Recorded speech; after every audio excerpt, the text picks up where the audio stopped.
Hello, everybody. Oh, wait, I gotta. So welcome. Today we're going to talk about what did we talk about? What do we call it? What's in, what's out, what's hot, what's not. So that was the clever title by our Elizabeth Ashley. We're going to talk about things like content marketing, the role of AI, talk about earned media, run the gamut for B2B marketers. And I am joined by our panel of esteemed fellow colleagues and friends. So I'm going to say hello to, I can't find you, Lisa. Oh, I'm here. Hi, I'm Lisa. I can't see my panelists. Oh, I'm Lisa Frank, Throckmorton. okay. Say hi. Okay, I was gonna say you wanted to say something, Lisa. No, okay. Frank, say hello. Hello. How are you? Thanks for having me. Yes, we're very excited. And I'm Gini. Hey, Ginny. Okay, so hopefully we're now all at the top of the screen. And again, as I mentioned, if you've joined just in the last minute or two, we're going to make active use of the chat function in Zoom. So if you have a question, burning question, please feel free to jump into the chat. We'll then ask you to unmute your audio and you will be able to ask your question. So we want this to be as interactive as possible. We also want to make sure we get through a lot of this content material. So just ask that we keep this moving along. So we're very excited about today. I've known Gini, Frank, and well, Lisa the longest probably since she's been with REQ for, I'm not going to say, a long time. Long time. A couple decades. Frank, I've known for what, 20 years now, probably too. And as a former person on our team, it was so glad to see your success and where you've come. And Gini, I don't remember how we met, but it was probably 10, 15 years ago as well. Yeah, probably. So, as author of the Spin Sucks blog and the Peso model, we're very delighted to have you here. Frank has the Sword and Script blog property and series. So we're going to jump right in and I'm going to pick on Frank first. So Frank, when we talked last week, you mentioned something along the lines of how it's been interesting to see the evolution of the brand and the role that the brand serves today.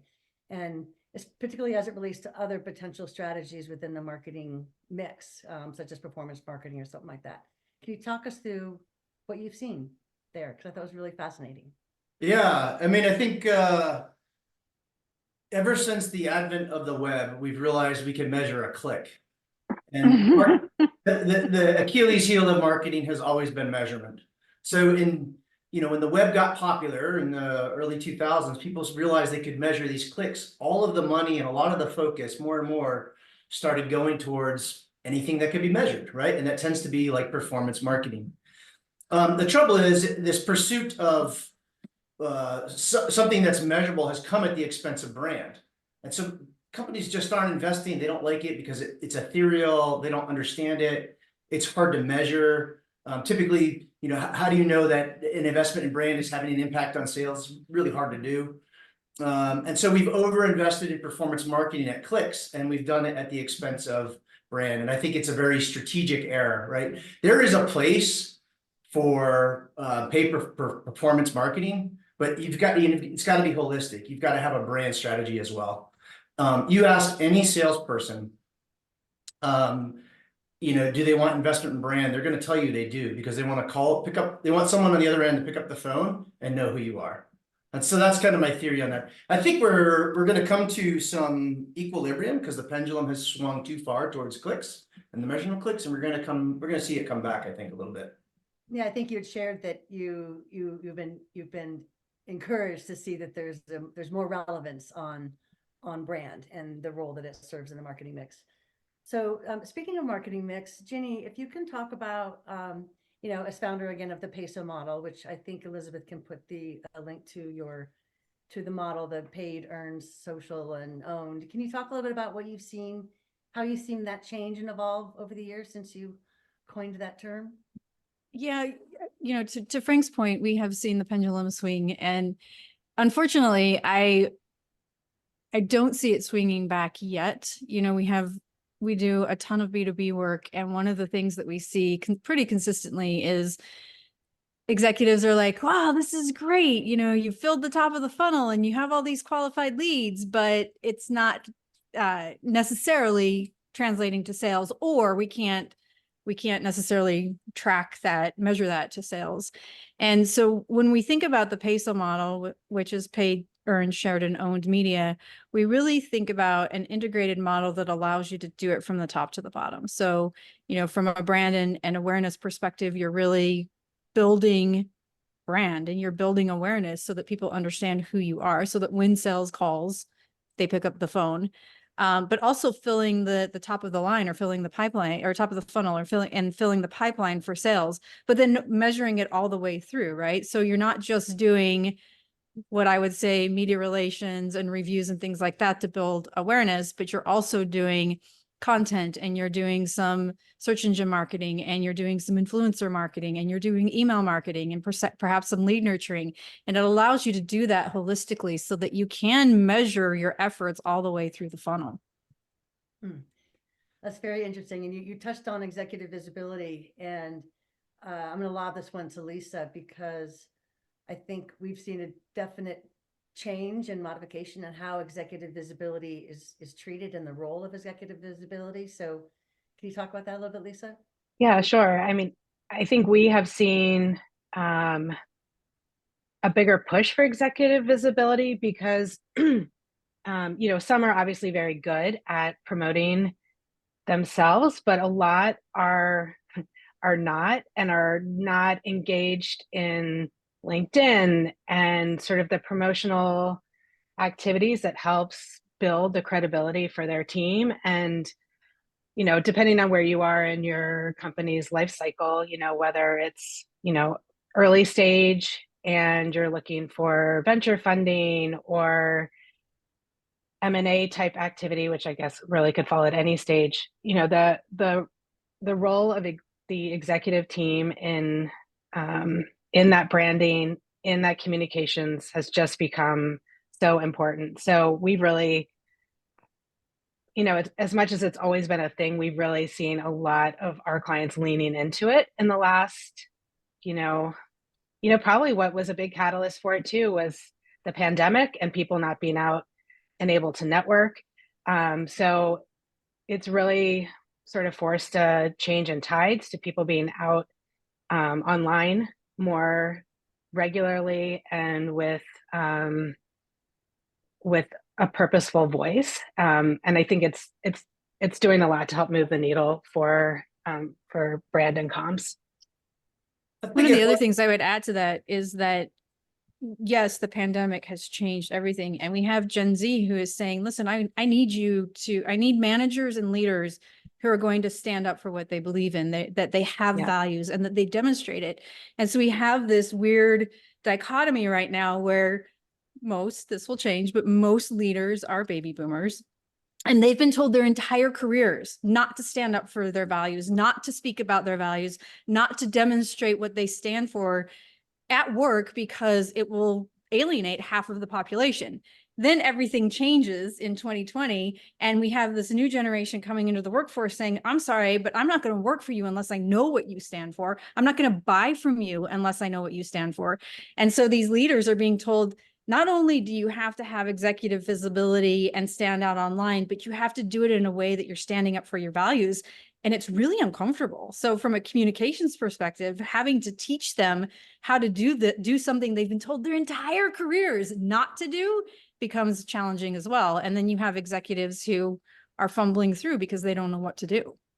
That's a great point. That is so true. We talked about just having it needs to be authentic executive visibility.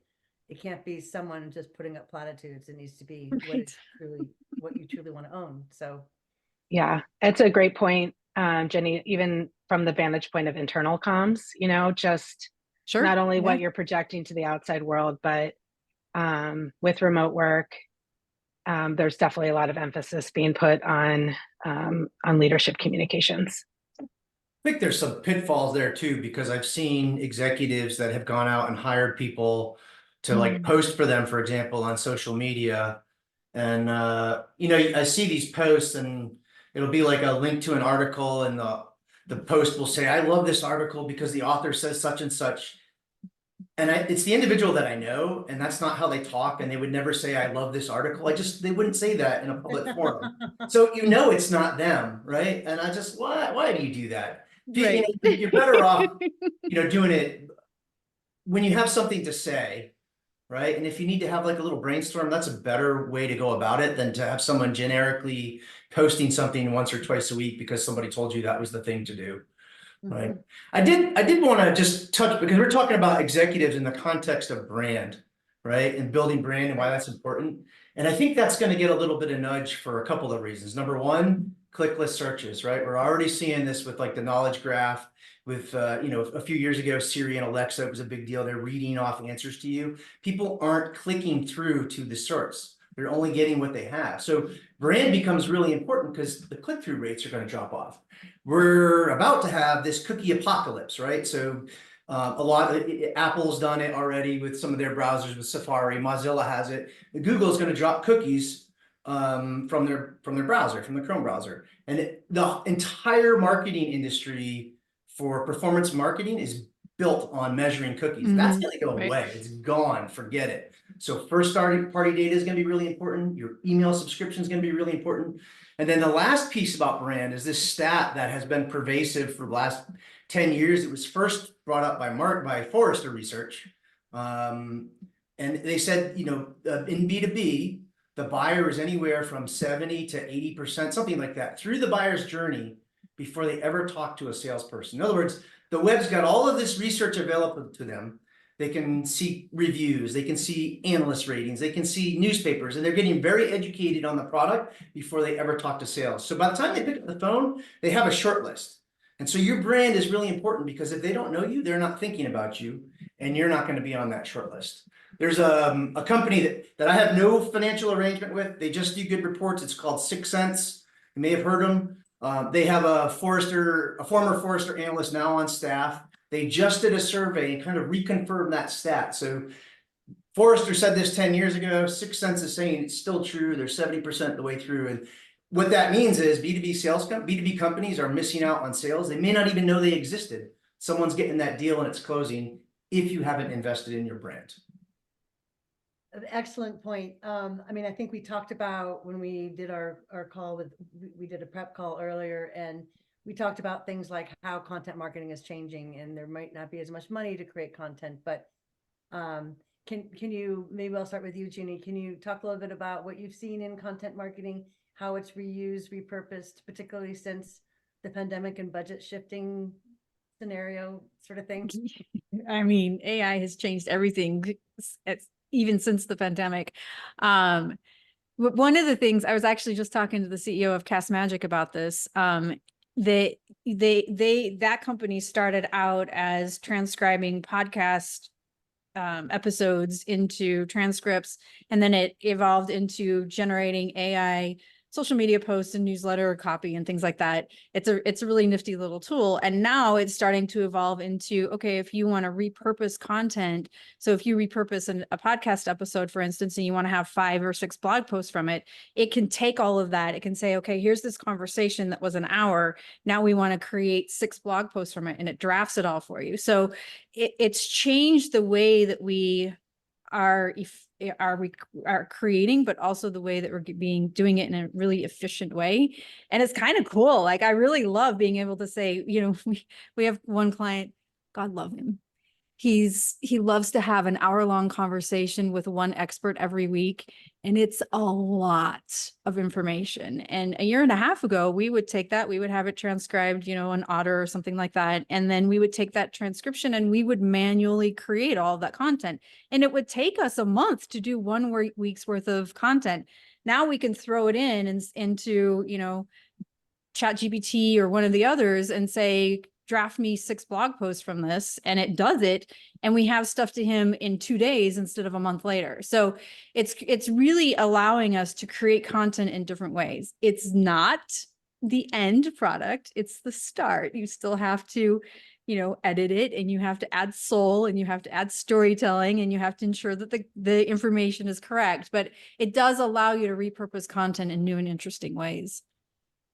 Well, since we're on the topic of AI, since that's on everybody's mind right now, You know, what's out is the thought that it's going to replace jobs, and what's in now is the face that it's going to augment your job. But can we talk about that a little bit more?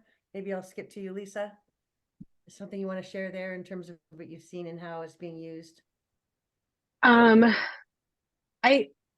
still see a lot of clients struggling with how to use it. I mean, that's sort of my leading thought on AI, is that for as pervasive as it is, a lot of people just still don't have an understanding of how to even get going with it. You know, we've definitely had, Jenny, to that point, like, you know, clients say, oh, I had, you know, a bunch of blog posts spit out. But you're right, like they didn't have the Not yet. soul or the sort of intellectual reasoning or sort of the things that make a good blog post interesting, or searchable, or, you know, all of the things that matter. So I feel like we're still working on education, and also, you know, honestly too, like figuring out which tools are the most appropriate for us. You know, I mean, I think ChatGPT, I use one called Claude AI that I like a lot. You know, what's going to be the most helpful for ideation?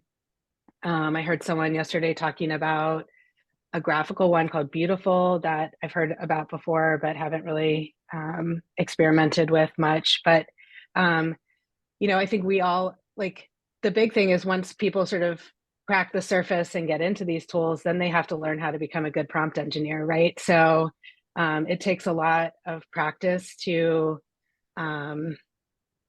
get the type of content that you're looking for. Otherwise, you're just going to get a bunch of generic stuff that really might not be factual or interesting. Different. Yeah. Mhm. Yeah. Frank, what do you think about that topic? I'm certain you have an opinion. Yeah, so if we just take AI, put it in a box for a second, forget about it. And let's just talk about B2B marketing. It's had a problem for the last 10 years, and it's called the sea of sameness. Everybody looks and sounds the same. If I had a dime for every time a client or an employer responded to a new idea that I had with who else is doing that, I'd be Oh very, no. right? And that, you know, I mean, the whole point about marketing is to be different, right? Like when you're in a crowded room, you have two choices. You can, you know, want to get everybody's attention to like make a toast. You'd be like, shout louder than everybody, get their attention. Or you can take a fork or a spoon and you can bang it on a wine glass. And it's not louder than everybody else, but it's different. And that's why everybody pays attention. If we take AI back out of the box and put it back in this conversation against that context, I think it was Ahrefs, which is an SEO tool, had a post 2 weeks ago that it really just nailed it. It is like writing AI is scientifically mediocre, right? It is assembling words based on the probability that those words belong together. There's no real intelligence behind it. You're not having a conversation. It's just, it works like a glorified autocomplete. When you go to Google and you start typing in a search entry, it's suggesting other words to finish. That's exactly what the AI is doing. It's just assembling words that it sees that are commonly used together. So when we talk about the sea of sameness, it's going to take that and it's going to make it worse, right? If everybody's going to rely on AI, Yeah, they're for going to sure. sound the same. Yep. I do think AI has, you know, first of all, it could improve. I mean, we're going to see some improvements there. I don't have a whole lot of faith in it for writing because of that reason and because of the so-called hallucinations, its tendency to just make stuff up. But I think it has other use cases like brainstorming. Jenny's point about taking a big long transcript and like, you know, producing 6 blog posts. I probably wouldn't take the blog post, but it might have some ideas. It'll give me 20 ideas like that, right? It might give me a 50% draft that I can edit and produce faster. But you have to be careful with that because sometimes editing can be longer than starting from a blank slate. So it's a mixed bag. It depends what you get. So I think with AI, it's good to be cautiously optimistic. Very interesting. Yes. So we might come back to that because it is a pretty hot topic, but in the short term, let's switch gears and talk more about marketing team structure. You know, it used to be that sales and marketing would typically have a relatively, you know, what's the right word? Not a frustrating experience perhaps, but maybe that's changing. I mean, we've just seen so much change in terms of roles and chief revenue officers, chief growth officers, chief marketing officers, customer success officers. So why don't I start with you, Ginny? What have you seen in terms of the changing landscape within organizations and the structure, particularly between marketing and sales? Well, it can still be frustrating. But we have seen more of an alignment, at least, from the perspective of saying to a VP of sales, listen, this is what we want to achieve and how we want to help you do your job. And then aligning from that perspective. So we have one client who I personally have a weekly call with their VP of sales, and we just go through everything. And the reason it has worked with us is because he's completely honest with me and I'm completely honest with him. So I will say, you had us do this lead nurturing campaign and it didn't work. And here's why. And he'll say, you guys did this content we thought we needed, but nobody really likes it. And we think this is why. He's also really great at saying, you generated all of these leads and they were sales qualified, but they were like really teeny tiny micro clients for us. So we passed on them. So it helps us when you have that kind of relationship with somebody on the sales team, it helps you build towards something together versus marketing, which is typically what happens. Marketing says, here are all these qualified leads, marketing qualified leads. Now sales go do something with it. And sales almost never follows up with those because they're not their leads. And so you have to find a way to work together and do it. It takes time. I mean, it's been 2 years that he and I have been working together, slowly tweaking things, trying to figure out what works and what doesn't, and how to evolve. And that, I think that's really the only way you can be successful is when you work together that cohesively. Yes, totally applaud that. And we have had clients, we've seen clients where the chief marketing officer might get frustrated because they're not getting any reaction from this or not having that engagement with the salesperson. Sure. Yeah. Sometimes you kind of beat your head against a wall. But on the other hand, if you do have alignment, it really makes a difference. So we've obviously had a couple of tough years the last few years within marketing organizations. There have been some significant layoffs, just lots of change. And maybe Lisa, you could talk about what you've seen there and how you think, what might be trending in the future in terms of marketing organizations and structure. I mean, we've definitely seen quite a few CMOs let go. Then it feels like typically their next in charge either goes or like self-selects out. I think that goes back to Frank's comment about clicks. I think with an uncertain economy, like the board is looking for profitability and like that's their measurement, right? So they're not they're not worried about brand. Unfortunately, they're not worried about how great the website looks. They're, and not that that's sort of the sole job of the CMO, but I mean, I think that's what my gut is. That's what's happened. It's just that there's not, the value equation isn't there for boards. We've seen a lot of responsibility put on, I guess what I would just sort of label as like middle management, just having to carry the full bag of marketing, which as we all know is just a huge lift. I mean, a lot of work.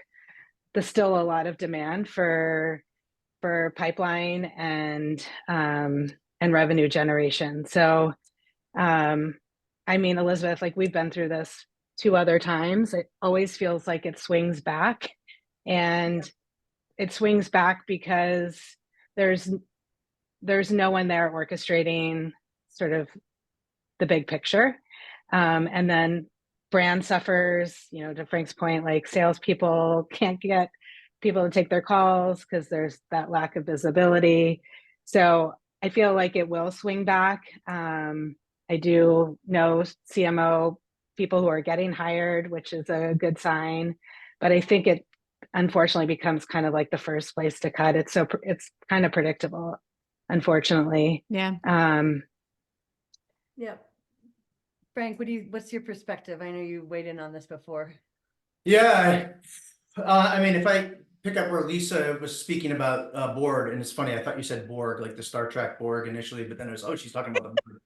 The company board. There's a Sure. lady that was a CMO at a big CPG for many years, and she's now, I believe, a professor at Darden, which is University of Virginia MBA program. Her name is Kimberly Whitler. I'll have to look it up. I might be butchering her name, so I apologize. But she's done peer-reviewed journal research that shows companies with boards of directors that have somebody on it with marketing experience tend to outperform companies that do not. And the reason for that, I believe, is a lot of these executives come up through sales or finance, and the last time they talked about marketing was 20, 30, maybe 40 years ago now. That's the last time they had a textbook on it, right? So they haven't really thought about marketing. You can't have a one-on-one level conversation with an executive without giving them a whole bunch of tutoring because they don't know what you're talking about. Yep. So I think that's part of the problem in the macroeconomic environment. Like, yeah, definitely the profitable growth thing is just crushing marketing. People are getting cut. They're slashing the budget. I think some of that comes from the fact that, if you're an investor that's used to giving money to a venture capital firm or a private equity firm, which funds a significant amount of B2B tech companies, right? That's the sector that I come from. You have a choice of 6% interest rate that's risk-free, right? Buy a treasury bond, let that sit there, or give it to a VC that's going to lock your money up for 5 years and maybe get you a return. What are the choices? I'm going to take the 6%, right? Oh, by the way, when the government has this much debt, they're competing for capital too. And that's just sucking the capital out of the market. So there isn't a lot of money going around. I also think there's probably one other thing. I'm sure everybody has seen the chart by Scott Brinker, the chief MarTech guy. And it's got all of the MarTech companies, and there's like 10,000 of them, right? It used to be like this big, and then it was this big. The logos are getting smaller and smaller. I think some of that is going to be a shakeout because I think a lot of those companies weren't companies like that. The idea wasn't a fully baked product. It was more of a feature, and it was always kind of built for acquisition. And so we've kind of, and those companies have sucked up a lot of money too. And that's kind of got to settle, I think, before we get back to where we need to be, which I think is going to be later this year. The last piece that I'd comment on would be the slashing of the market budget, right, and brand. Like, there's no better way to show the effectiveness of marketing than to cut it the way that these companies have now. And they're going to come to their senses because they're going to realize their pipeline has dried up. They're going to get to Q2, Q3, Q4, and they're not going to have anything. And what happened? Well, we stopped talking to the market. We stopped saying, Right. People don't know you still exist. That's right. And oh, by the way, marketing in B2B isn't a button. You can't just push it on and the light comes on. It doesn't work that way. It takes 3-6 months to get things ramped up, right? We always talk about programs. Like, it's a continuous activity vice a campaign, which has a start and end, right? If you're going to do content marketing, it's a program. If you do email marketing, it's a program. It happens consistently, the same place, the same time, over time, in order to build a subscribed audience and attract engagement and attention and all those sorts of things that we like to talk about in marketing. But Hey, Frank, we actually it's- have a great question in the chat that maybe we can jump on from Lily. Lily, do you want to unmute and ask? Sure. So my question is, as these marketing teams are consolidated and budgets are cut, what are some of your best practices for how you do less with more and kind of maintain that same level of activity? Align on ICP. So what's your mark? Jenny was talking about this earlier. So get alignment on what the ICP is, your ideal customer profile. Get agreement on what the pipeline looks like. Marketing's great at like reinventing words. We use pipeline now. Years ago, we used to call it sales qualified leads. It's the same thing. Agree on what a lead is. Don't have this marketing leads and sales leads. A lead is a lead is a lead if everybody agrees. And then I think for like, a new CMO coming into a company, like the classic playbook is, we're going to fire an agency, start a rebranding, initiate a restructuring, right? And that is the last thing you need to do right now. You need to look at your ICP, make an agreement, fix lead routing, get into the meat of things. That's my take. Yeah. Go ahead, Jenny. I think you were going to say something before the. I was just going to say, I think this is the bane of our existence, right? Like we can all talk about how important brand awareness is, and we can all talk about how important it is for leads to come in, and we can all talk about your pipeline's going to dry out. But at the end of the day, people are making decisions based on profitability and revenue. And if it's not doing what they think it's going to do. And Frank, I 100% agree with you that most executives have come up through sales. So they really believe the only way to do this is to hire more people, to call more people. And we're in freaking 2024. Nobody answers their phones, but that's what they believe. So how do we solve this? Because we know what's important and we know what fills the pipeline and we know how important brand is. And you, like you said, you can't just turn this on and off, but we can't. Like that is one of my biggest struggles as a leader of an agency is helping clients understand that if you stop marketing today, 6 months from now, you're not going to have anything in the pipeline. And it's going to take us even longer to restart and get things going again. That's the bane of our existence.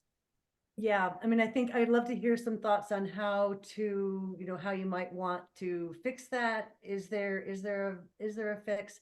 I do want to add on to Lily's question though, or at least make a statement that one of the things that we've seen, assuming you're able to, if you have that alignment with sales, is marketing people talking to the customers. Uh-huh. If you can talk to the customers yourself, create those case studies, use that for content purposes. It's a great way to repurpose that intelligence. And so oftentimes marketing kind of sat in another, in another room and didn't actually have that access or talk to customers because sales didn't want them to talk to them. So create that alignment with your sales folks to make sure you can have those conversations because you probably learn a ton. And in fact, I'm going to do a quick plug for a webinar that we're having next Friday on talking to your customers and kind of things, the kind of questions to ask. Our guest is going to be a guy, Bob London, who is known as the Chief Listening Officer. So there's my quick commercial for our webinar next week. It's really important to ask the right kind of questions. And so that's been a big trend that we've seen as marketing teams try to be more sufficient and effective. That's a key problem in B2B. It always has been, right? In the old AE model, I know we've got BDRs and SDRs and customer success, but the traditional model is AE driven. It's driven by sales. They are the gatekeepers to the customer. And so marketing can't just walk over to a customer and talk to them without asking sales. And guess what sales doesn't want to do? They don't want to spend that chip on marketing to write a case study or press release or quote or whatever. Right. They want to save that chip for a reference when they're about to close a deal. And so guess what happens? Marketing never gets to talk to customers, right? Yep. And I see there's a survey out not too long ago that got picked up by Intelligence Insiders. Like the biggest problem in content marketing is marketers don't know how to message to customers. Well, it's because you haven't talked to anyone.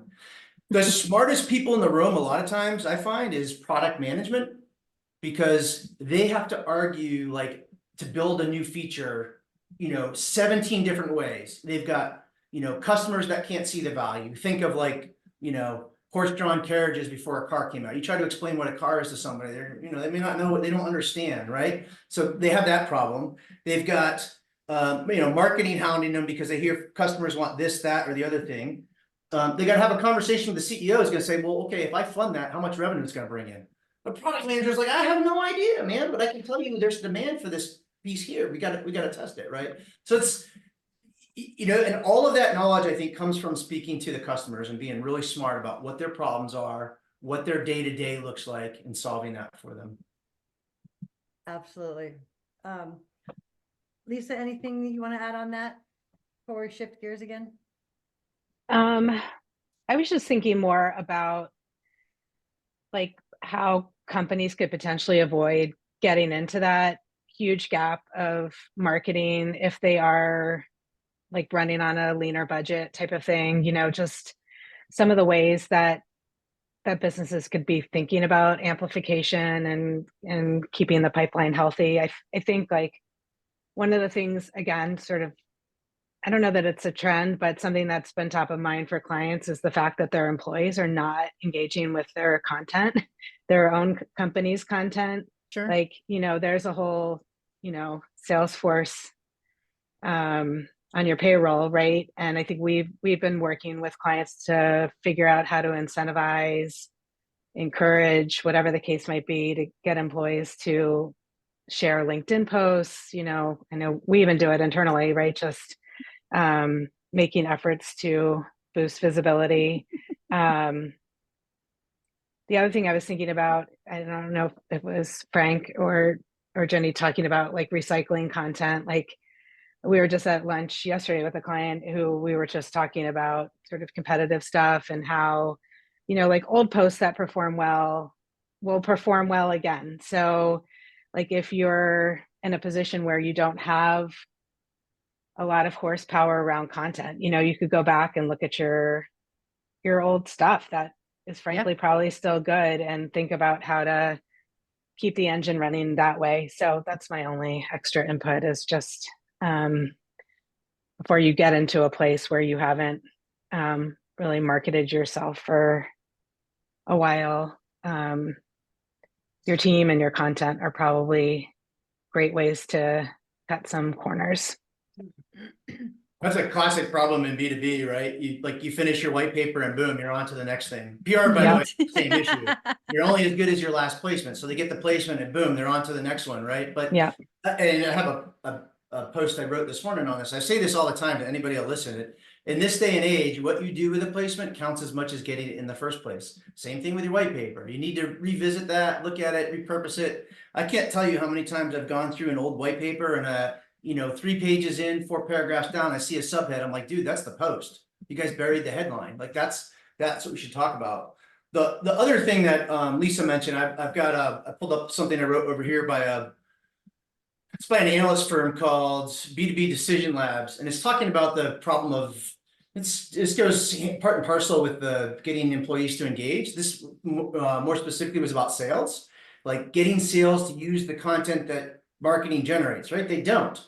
And so they went and did some behavioral studies and found, lo and behold, instead of having marketing stand up and present the new shiny widget, polished press release or white paper or case, or whatever it is that you have, instead of having marketing do that, have your high performing salesperson, right? Because intuitively they're saying, well, if that person's using it and they're successful, maybe I should use it and be successful too, right? So it's just a little trick on how you go about presenting this stuff.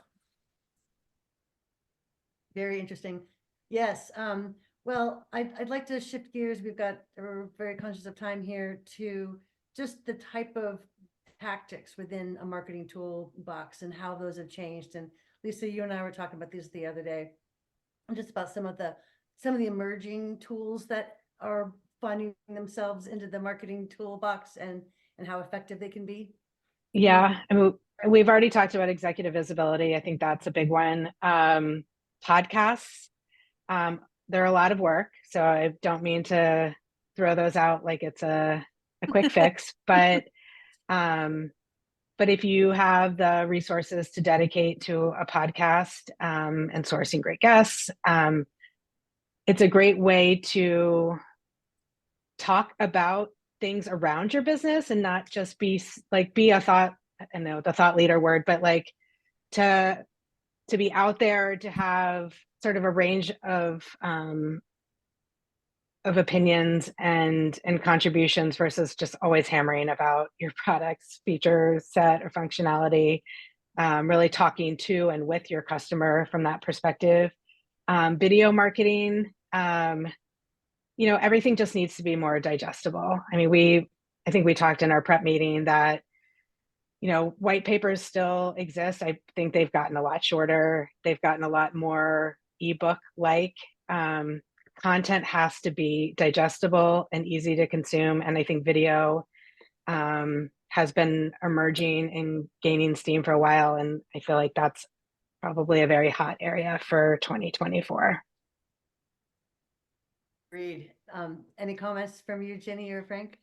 Yeah, I would say there are also some really interesting things happening. You know, we saw in January, I don't know, thousands of journalists lose their jobs.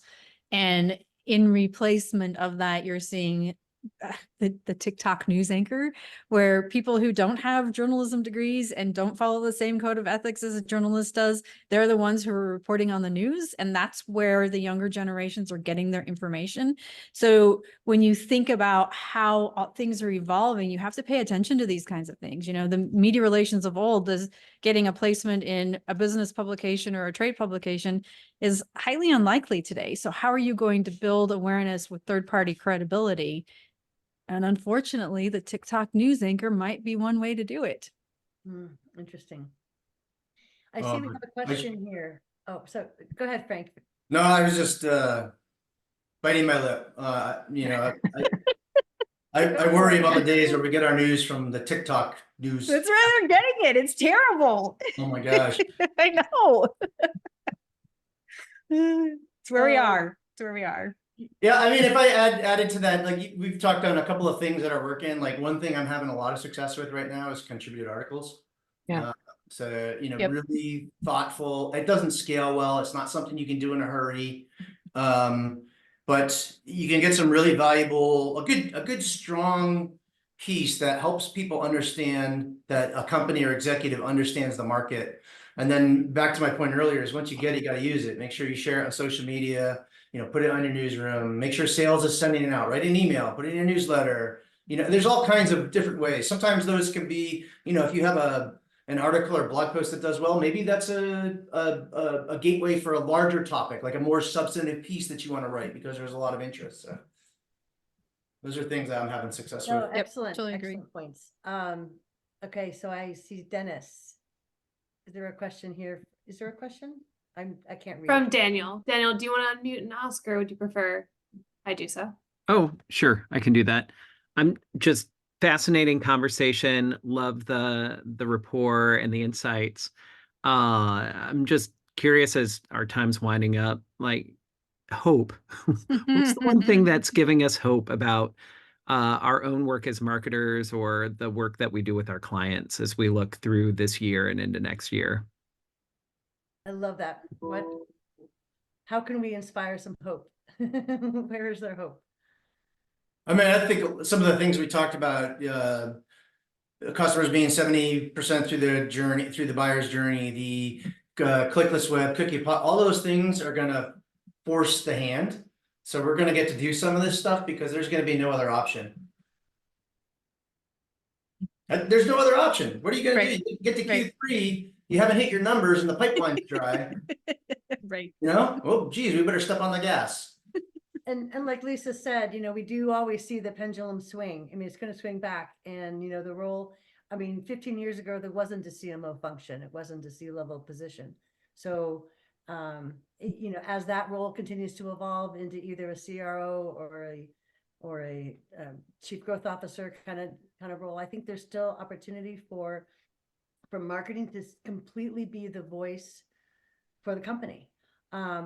I run this group called the Technology Marketing Alliance, and we had a panel of investors who talked about the fact that, in fact, I'll never forget, this key investor said, like, I look at the CMO as really the second most important person in the organization because he or she has the ear of the customer, can speak for the customer, is the voice of the customer, more so than even the chief sales officer. So that's encouraging. And it's talked about kind of the role of the CMO on a particular board.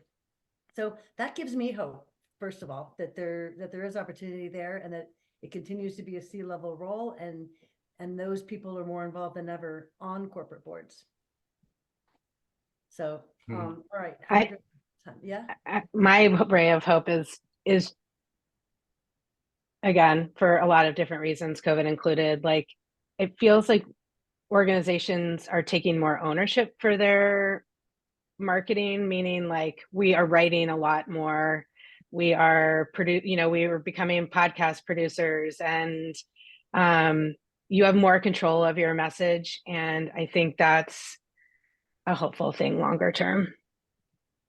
And the last thing I would add is I saw this morning that economists have revised economic optimism up.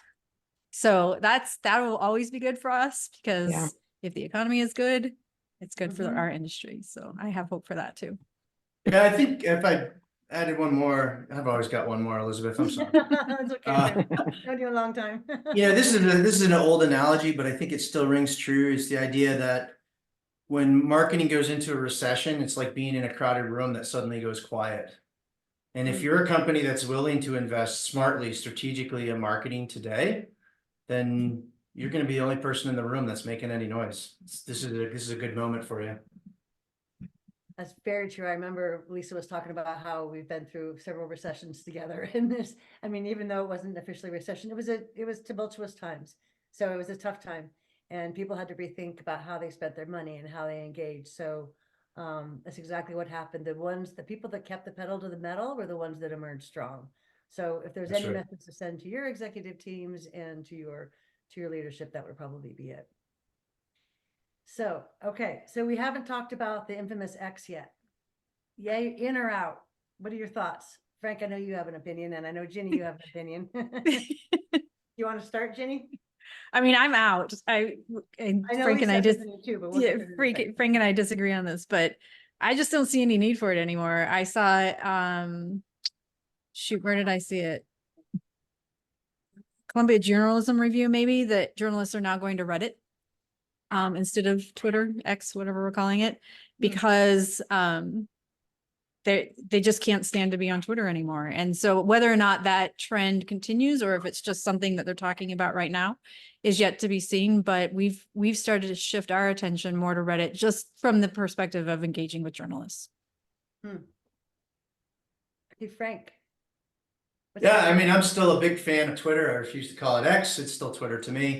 But Yes. you know, I mean, he should have made the premium thing Twitter X or something. Anyway, the guy can do whatever he wants. He owns it. This is America, blah, blah, blah. But 90% of journalists are still on Twitter.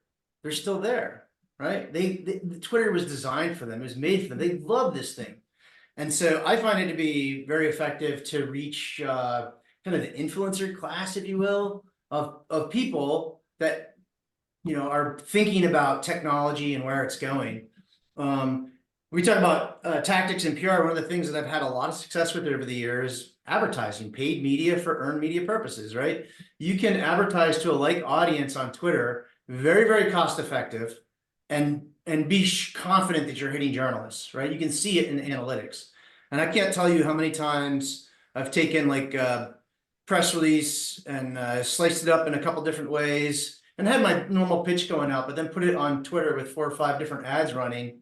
And it's a very passive way to get in front of a journalist without being in their face. They're going to see it. That's a really good idea. And I love to do this on the flip side too. I talked about like a little quip about what you do with the placement is just as important as getting it in the first place. Put a little paid media behind it. Let people know. Guess what that does? It helps your exposure, right? So you get more value out of the investment you already made. But what do you think the publication sees? What do you think the journalist sees? Holy cow, look at all these visitors to my site. Maybe I should talk to that person again. This stuff works. You know, you just got to be smart about it. There's ways to get through the clutter. The only thing I'll add from a B2B perspective is it's still the easiest kind of like on-demand social channel. So if you are live tweeting from a conference or, you know, it's just got that immediacy that is hard to replicate on LinkedIn or Facebook, you know, you're not going to do it probably on Instagram. So I think for things like live tweeting, ask me anything, promoting webinars, it's still very viable for B2B companies. It's not magic though. You have to put work into it. Like if you just show up and like, I'm going to tweet my webinars, forget it. You're not going to get it, right? You have to engage. You can't just be sharing your own stuff. You've got to make sure you comment. I don't have any proof of this, but I think Twitter specifically, and maybe some of the other platforms, I think they have this is complete hyperbole. I should be careful what I say, but I think they look at how well you engage before they share your own stuff. Like if you just show up and share stuff, they depress you. That's what I believe. They depress your distribution. That's interesting. So another topic, gated content or no gated content. How have you seen that shift over the years? We'll start with you, Ginny. I mean, we've seen it completely shift, right? Everything used to be gated. Everything used to be gated. Everything. And then you started to say, okay, well, maybe we'll only gate big white papers or research, whatever happens. And now, because you have access to whoever comes to your website, you don't really need to gate anything anymore. You can do all sorts of paid media, you know, to people who are visiting your website. There are lots of opportunities that you have to collect email addresses, which is, to Frank's point, very early on, one of the most important things you can do right now. So there's no reason for you to gate content anymore, I don't think. I prefer ungated when you can, but I recognize that we've talked about measurement and proving value, and sometimes being able to demonstrate how many people downloaded your white paper because you have it gated and registered is a necessary evil. I recently did a survey for a client, and they gated it, and we got some coverage, but not so much. Whereas for the same client, about 6 months prior, we did one, and it's everywhere. We're still getting backlinks and mentions from it, little ones, right? It's been almost 9 months since that one went out, but because it was ungated. So there's definitely value to doing that. It's my personal preference, but I understand. I do think there's some things that you don't gate. Like I had an old boss once that wanted to gate case studies, and I was like, no. Why? They're gonna look at a case study when they're about ready to buy. You're throwing up Yes, permission. right, right. So And that's- I think you got to pick and choose what you do too. Yes. Lisa, can you talk a little bit about content amplification strategies? Like we've talked a lot about content and repurposing it. What creative ideas have you seen? Or are you working through these days? Yeah, I mean, I might go back to some of the things I've shared, like your employee base really needs to be working on your behalf. That goes to the executives too. We run a lot of LinkedIn accounts for some of our clients, and looking at the metrics on who's sharing their content, it's embarrassing how low the numbers are for companies and their employees. So there's got to be more work to shift like those really baked in networks, particularly at the executive level. I mean, those people are going to be a direct line to influencers and potential customers. What else? I talked about sort of recycling evergreen stuff. Case studies were brought up earlier. I think like case studies and their derivatives, again, particularly in a year like this year, you have to show, it goes for our PR work too. It's like, you've got to show how these technologies are being used for the benefit of, the audience, the end user. So, whether it's turning that case study into an infographic or a video or, a Q&A on a webinar, figuring out how to maximize those ways are important. Yeah, and Frank's mentioned a couple of surveys that he's referenced just in terms of information that you gleaned from those. And we do find that surveys can be also an effective tool to use. And then that information can kind of be the gift that keeps on giving, if you will. Assuming asking the right kind of questions that the media wants to hear about, that customers want to hear about. So we see a fair amount of that. We're coming close to end. I want to just ask Gini one more question about the PESA model and how you think that's changed, and also the fact that you sort of answered that already to a certain extent, but you started your blog Spin Sucks because of the reputation that PR people had. Is that correct? Mm-hmm. Yeah. We started because one of the things that we hear, when I say like at a networking event or a cocktail reception or sitting somewhere next to someone on the plane, you strike up a conversation and they say, what do you do? And you say PR communications. They inevitably say, oh, you're one of those people that lies for a living. And you're like, no, I don't lie. Or, oh, you're a spin doctor. No, it's not. I'm not either. So yeah, Spin Sucks was born out of that whole idea that actually most of us do not lie for a living. We abide by a code of ethics, and we're not spin doctors. We're not the spin doctors, exactly.